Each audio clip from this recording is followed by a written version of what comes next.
Actually हम दैनिक भास्कर से हैं और ये हम एक स्टोरी कर रहे हैं आईवीएफ के ऊपर कि पिछले कुछ सालों में आईवीएफ का ट्रेंड कैसे चेंज हो रहा है और आज जो मार्केट सीरीज़ का मार्केट है आज कहाँ पे है। जैसे बहुत सारा डेटा है कि 2020 में कहाँ था, 2026 में कहाँ तक पहुँच रहा है।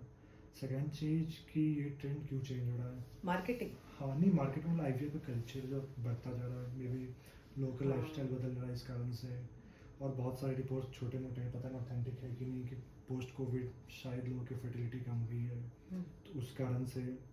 और दूसरा चीज़ हमारा संदर्भ मेनली भोपाल और एमपी से रिलेटेड है कि एमपी में आज कितने आईवीएफ सेंटर हैं, उनकी मार्केट क्या है, भोपाल में कितने हैं या फिर इंदौर में क्या है, तो इन सब कारण में। देखिए, मैंने तो कभी, क्योंकि मैं पायनियर हूँ आईवीएफ की भोपाल की, तो मैंने तो कभी मार्केटिंग का सोचा ही नहीं।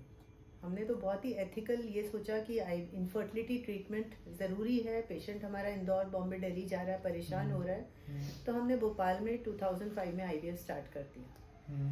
लेकिन धीरे धीरे ये कल्चर बदलने लगा क्योंकि इसमें दो रीजंस हैं। इनफर्टिलिटी तो बढ़ ही रही है। इनफर्टिलिटी इसलिए बढ़ रही है क्योंकि जैसे अब ये करियर वुमन है और कोई करियर वुमन है, डॉक्टर्स, इंजीनियर्स, लॉयर्स, कॉमर्स के students, everybody is marrying late. सब लोग चाहते हैं कि सेटल होने के बाद शादी करें, बॉयज भी गर्ल्स भी। तो उसकी वजह से जब मैरिड कपल सेटल होता है तब तक usually the girl is above 28 या 30 and boy is even 32 plus 33 plus. ये जो इतने टाइम में आजकल ऐसा नहीं है कि पहले जैसा ज़माना नहीं रह गया जो हमारे टाइम था। You will have relationships, nobody is without relationship. तो इन रिलेशनशिप के चलते हो सकता है कि जिसके साथ रिलेशनशिप हो उस वही आपका एक्चुअल पार्टनर बने, ऐसा ज़रूरी नहीं है। देयर इज प्रॉब्लम ऑफ, आपको बुरा भी लगेगा, मल्टीपल पार्टनर्स ऑल्सो। तो इसकी वजह से इन्फेक्शंस भी बढ़ गए। एक तो डिलेड मैरिज, दूसरा इन्फेक्शंस, तीसरी चीज स्ट्रेस और प्रदूषण। प्रदूषण दिल्ली वाला नहीं है, लेकिन अपने यहाँ दूसरी तरह का है कि घर का खाना ना खाना, बाहर की चीजें, fast food, preservatives, chemicals, then air का पोल्यूशन लेवल, स्ट्रेस लेवल, नींद कम। आजकल शायद ही कोई यंगस्टर होगा जो कि 8 घंटे सोता हो। जब वो सोते हैं तो 1-2 घंटे मोबाइल चलाते, उठते साथ उनको व्हाट्सएप चलाना। Then they are forgetting the basic things like घर में हेल्दी मील्स लेना, शांति से बैठ के खाना खाना, या किसी से घर में फैमिली में बात करना। ये सब हम भूल ही गए। फ्री टाइम है तो we are on apps, we are on digital media, या we are watching something, we are not getting up on time. हमारा बॉडी का साइक्लिकल रिदम ही ठीक नहीं है। और चलो आपकी शादी हो गई, शादी होने के बाद husband wife both are working. Husband और वाइफ जब दोनों काम करके ऑफिस से 8 बजे लौटेंगे, या तो ऑर्डर इन कर लेंगे खाना, या फिर कुछ बनाएंगे तो 10 साढ़े 10 तक। उसके बाद क्या उनका फिजिकल रिलेशन रहेगा बताइए। सुबह 6 बजे उठना, तो वो वाला ना टाइम है। तो आजकल हस्बैंड वाइफ का फिजिकल रिलेशनशिप भी इसकी वजह से सफर कर रहा है। या फिर long distance, husband is commuting daily, Itarsi से भोपाल आ रहे हैं या इंदौर जा रहे हैं, या दिल्ली गुड़गांव वाला जो चक्कर है, या फिर कई बार husband is in different city, wife is in different city because of jobs. तो they are meeting only once a week या वंस इन 15 डेज।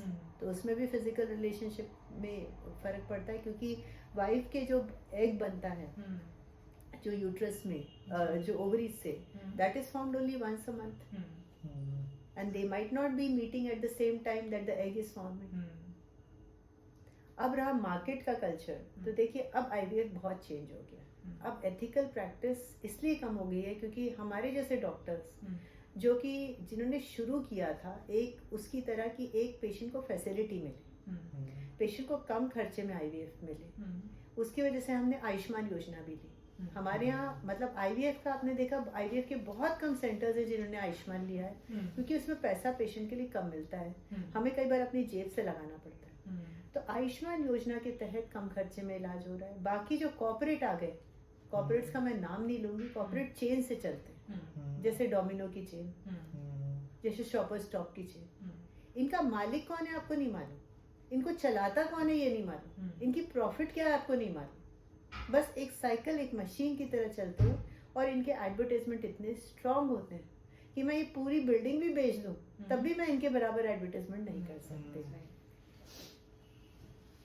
आप मेरा इंटरव्यू ले रहे हैं मेरा नाम सुन के, यही चीज मैं बोलूं दैनिक भास्कर में कल मेरा फ्रंट पेज में ऐड डाल दो, डाल पाओगे? नहीं डाल पाओगे, क्योंकि उसकी कोई वैल्यू, उसकी मतलब जो है वो सब that is all money game. तो जो कॉर्पोरेट्स करते हैं, कॉर्पोरेट्स बहुत अच्छे अच्छे सेंटर्स लेके आते हैं, hi fi fully air condition, लेकिन वहाँ डॉक्टर्स जल्दी जल्दी चेंज होते रहते हैं, कोई जिम्मेदारी नहीं लेता। कोई डॉक्टर जो नया सीख के आएगी 5 साल पुरानी, वो वहाँ इंदिरा या किसी भी आईवीएफ में सेंटर में बैठ के इतने ज़्यादा रेटिंग कर देते हैं अपना, इतना ज़्यादा अपने यूट्यूब में वीडियोस डाल देते हैं, सब डाल देते हैं कि पेशेंट को लगता है अरे यही बेस्ट डॉक्टर है।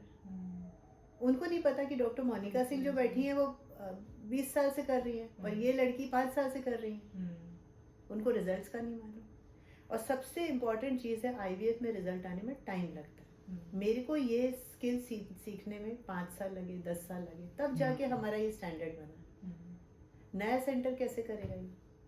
तो ये भी फर्क है। और दूसरा, वो लोग स्थिर नहीं होते, 5 साल यहाँ काम करेंगे, 5 साल यहाँ काम करेंगे, फिर अपना नर्सिंग होम, तो इसमें काफ़ी टाइम फिर पेशेंट फिर सफ़र करता है।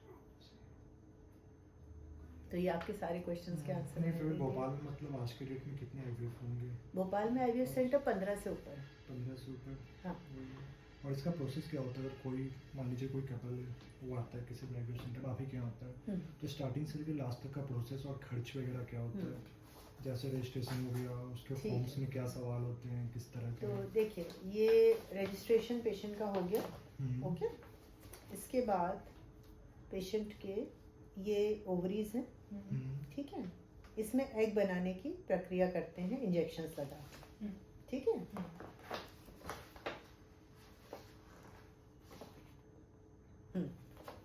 पेशेंट को इंजेक्शन लगाते हैं लगातार, जिससे इस तरह से ओवरी में एग बन जाते हैं।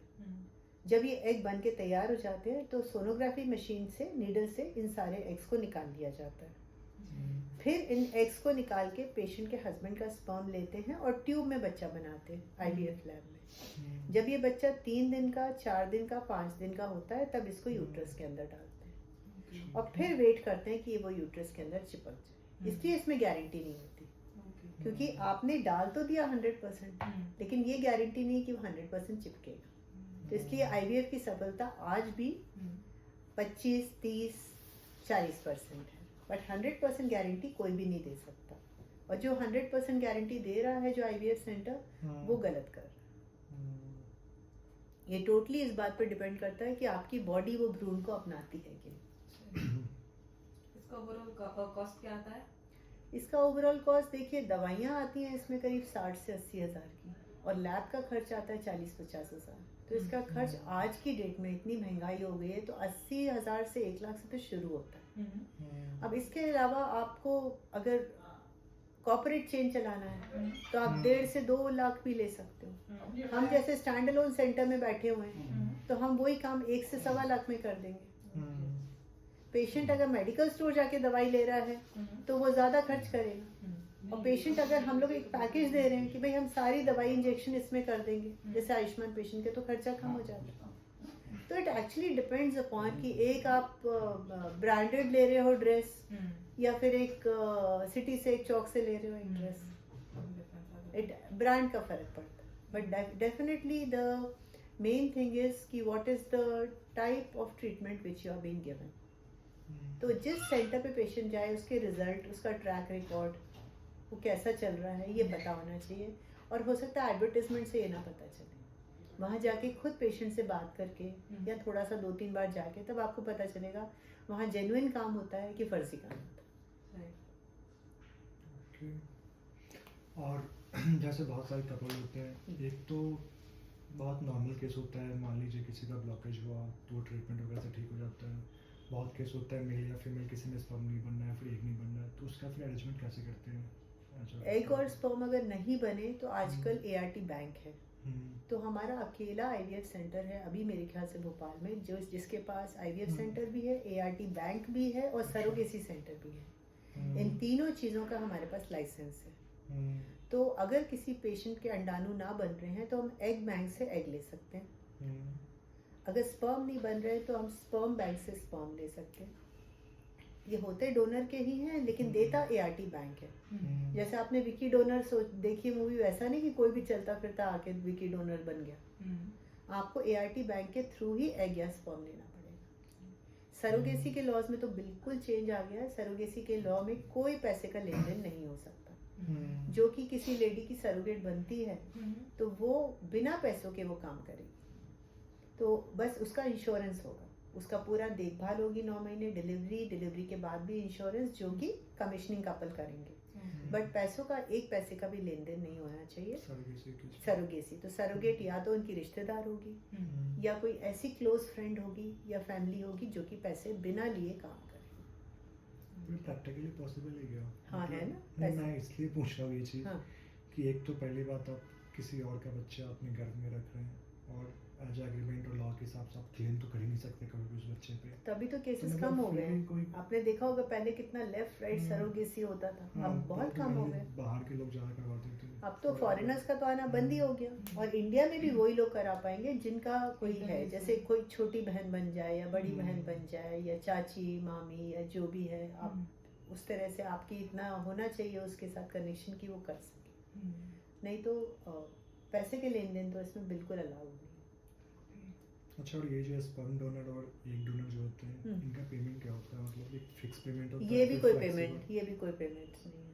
तो ये जो एक्टिव बैंक में अपना डोनेट करते हैं, हाँ, ये डोनेट, sperm ये अपने donor- विल से डोनेट करेंगे। अच्छा, इसकी कोई इसमें से प्रोसेसिंग फी ली जाती है कि भाई जो स्पर्म डोनर है उसका जो भी आने जाने का खर्चा, होटल में रुके, ये सब खर्चे का जो ऊपरी खर्चे का जो देते हैं, लेकिन फीस नहीं देते।